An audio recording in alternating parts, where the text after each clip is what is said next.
and my brain had swollen. I couldn't wake up. Could you imagine that? Being taken out of your house and not knowing a thing. The ambulance will be with them shortly. Today I thought that we can spend some time talking about resilience. It takes a lot to become resilient. It's not an easy thing, but it's a very important thing to know how to do.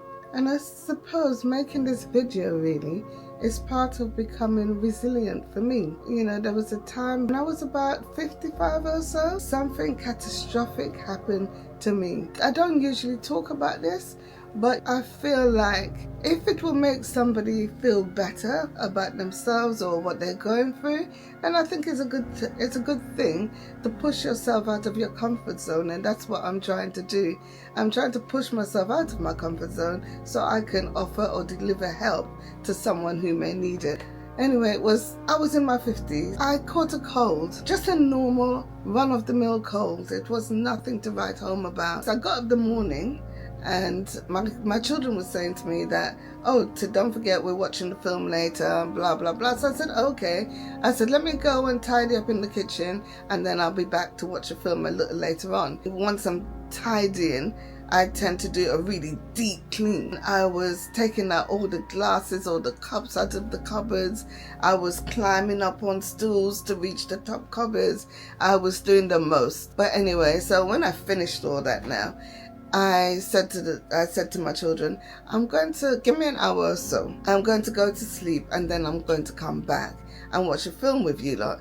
So I went to my bed and I fell asleep. My oldest daughter, she came to wake me up, and I couldn't wake up. Just like that. Can you actually believe this? I just couldn't wake up. She was shaking me. Mom, you've got to get up. You've got to get up now. And then she realized that something was wrong. So she called the other two, and they came running in, and they were like, Mom? And I think they said I was mumbling to myself. They couldn't understand what exactly I was saying. So then they decided that they were going to phone 111. That's an emergency number over here in the UK. You know, if you wanted advice and things like that. So that's what they did. So then the operator was asking them all different questions to see whether I was responding to certain things. So they would give me certain commands like, lift your hands up, can you smile, can you this, can you that, and I wasn't doing none of it.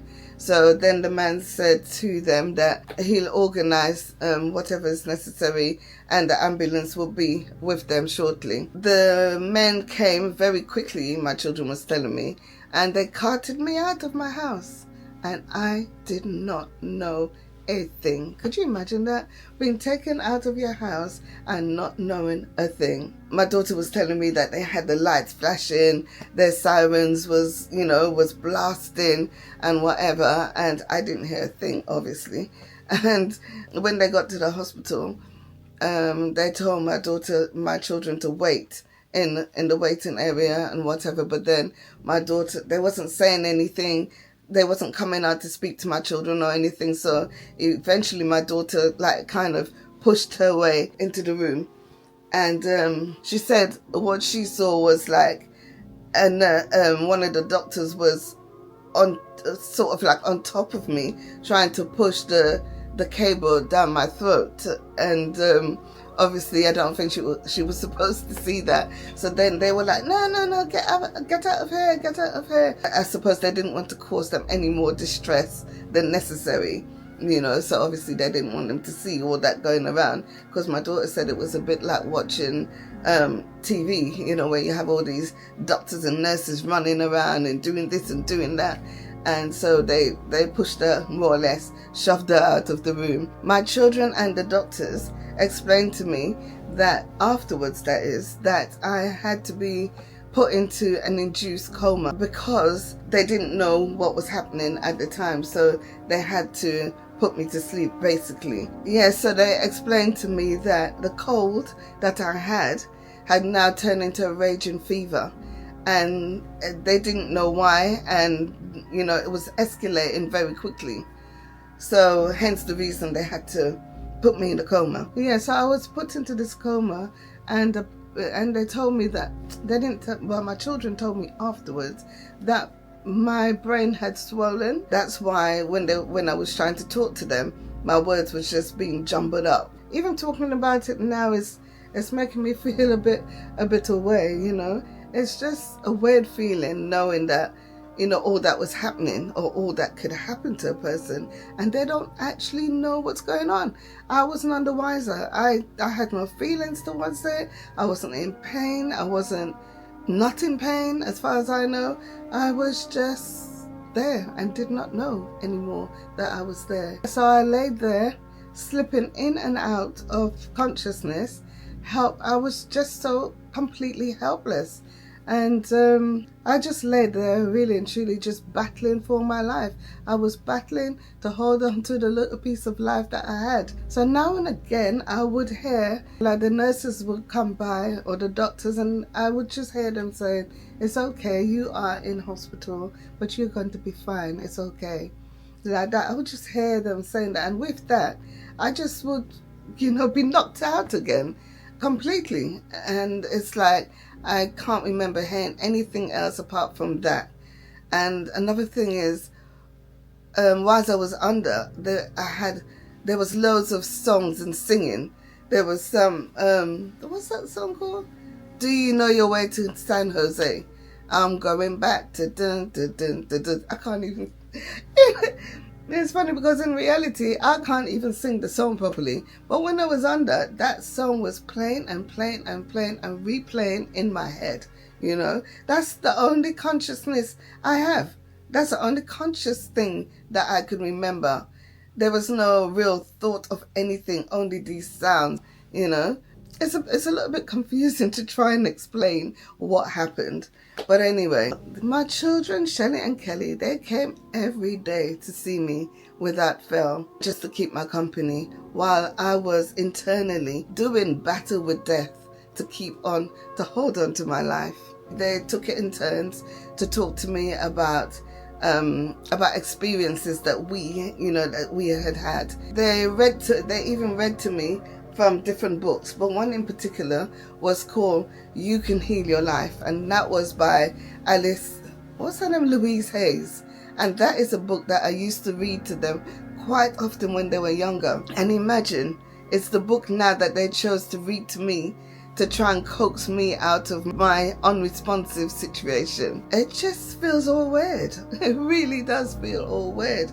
I mean, at the time when they were younger and I was reading them these books, this particular book, there was no way that any one of us could have, foreseen this is going to happen, and they will be using this particular book to help me to recover. Truth be told, I have always been a fighter, and when I'm telling you, I had to fight, literally fight, to hold on and to regain my life. So one day, lying in that hospital bed with my eyes still closed, I slowly regained my consciousness. I became aware of my surroundings.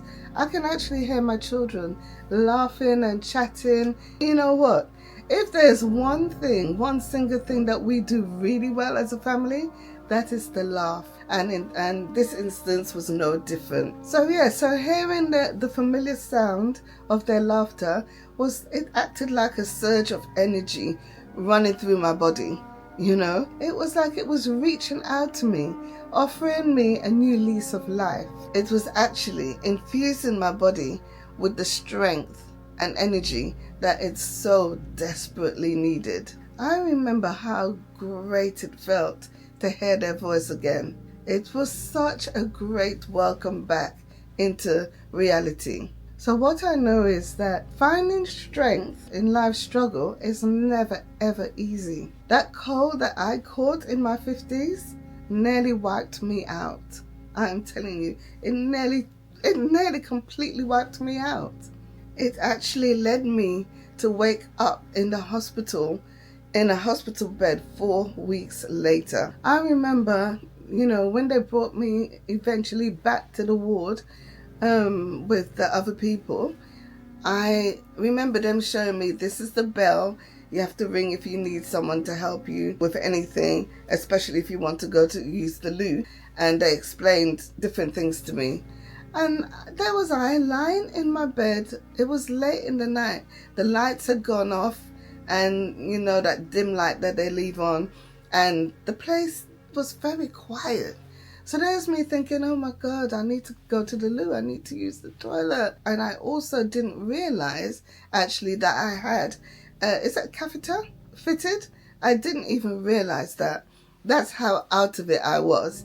And I went, I'm also a very independent person. And I just thought to myself, you know what? I'm not waiting for no one. I don't even want to disturb the peace. So I would just get up and quietly tiptoe to the toilet. So that is what I did. I took the covers, the hospital beds, they always have the covers all tucked in and whatever. So I managed to ease myself up, and I put my feet out of the bed, and I went to stand up. And who told me to do that?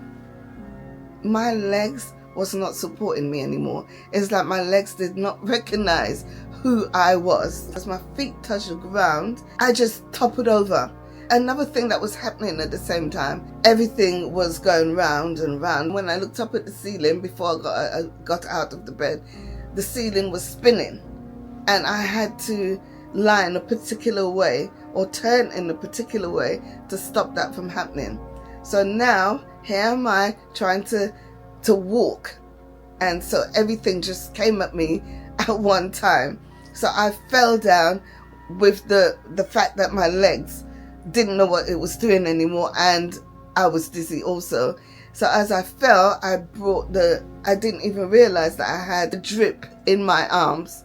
And as I went to move, like I said, as I dropped, the whole thing came down, and there was me not wanting to make a noise.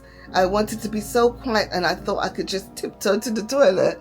Now there was this bang of everything just dropping.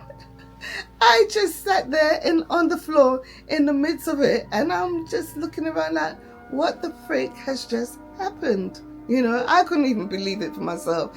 And in the midst of that, I can hear the other people in the wards shouting, "Nurse, nurse, nurse, nurse." And they were running anyway to come in, and they just saw me sitting on the floor with all the instruments and everything down around me, So anyway, so they came, and they sort of, lift me up and back onto the bed, and they tucked me back in and told me not to do that again. Yeah, so it was a difficult time for me. When I say difficult, I mean difficult. It took me months to be able to retrain my legs, and to feel at home with them again. There was pain in my hip, underneath my feet. Yeah, there was pain everywhere. But I had to retrain myself, to be able to walk again. And the thing is, if you saw me walking now, you will never believe it's the same person that couldn't walk then, But all I knew was that I am not going to be bedridden for the rest of my life. I could have. It's easy. It's an easy thing to do, because when pain hit you, it's easy to say, oh no, I'm not going to go through with that movement because there's too much pain. But with me, what I tend to do, I analyze my situation. I'm probably going to be sad for the whole day when I realize what's going on. And with that though, the next day I will pick myself up, dust myself off, and I know I will have to overcome this as much as I can. And I will fight through until I overcome. Do you understand? As long as I have control over what's going on, I would take that control, and I would fight and push through, So that was the case there. It took every ounce of my strength and my spirit to be able to push through that affliction. But you know what? In the end, I made it. I got through it, and I was able to walk again, and I was so happy, because I remember one time hearing my mum saying when she reached a certain age, she realized that loads of people was walking with a walking stick. She was like, no, that's not going to be me. I am not going to be having to use a stick. Not that anything's wrong with people using a walking stick if that's what they want to do, but that's what she said. On hearing her saying that, and now thinking of myself, I remember when the hospital told me that I had to go and get a fitting for a walking stick, and I was like, what? A walking stick? Me? Because remember, up till then, nothing was wrong with me as far as I'm concerned. So now to wake up and to have to face this, it was a great big deal. And to also have to realize that, oh, you're not as, I don't want to say young as you used to be, but okay, let's call it what it is.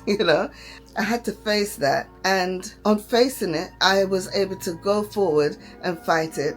So now I'm walking in a way that nobody knows that could have been my destiny, being bedridden. But you know what? As hard as that was, that experience literally taught me something invaluable. It actually taught me that struggles don't define us.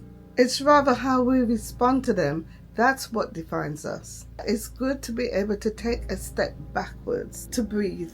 And definitely you have to take one step at a time. Finding strength in life struggles is about more than just enduring. It's actually about learning. Each struggle that we face, it teaches us a little bit more about ourselves. It also teaches us about people who are around us, and also about life itself. It teaches us all these things that we have to stop and take note of. It seems like the most difficult growth always comes from the most difficult moments. If you are facing difficulties right now, going through some sort of struggles in your life right now, I want you to know this. It's okay to take your time. Being strong and having strength doesn't mean that you will never fall or that you will never be hurt. It also doesn't mean that you will never feel weak. It means that you should keep going even when times are hard for you. There's this block here and that block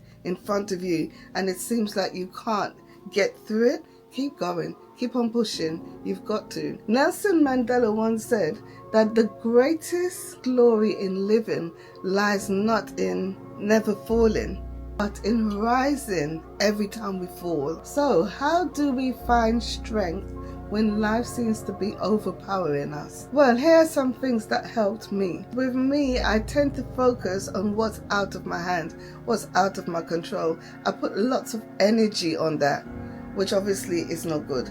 So what we must do is to shift the energy and concentrate more on what we can do from what we can't.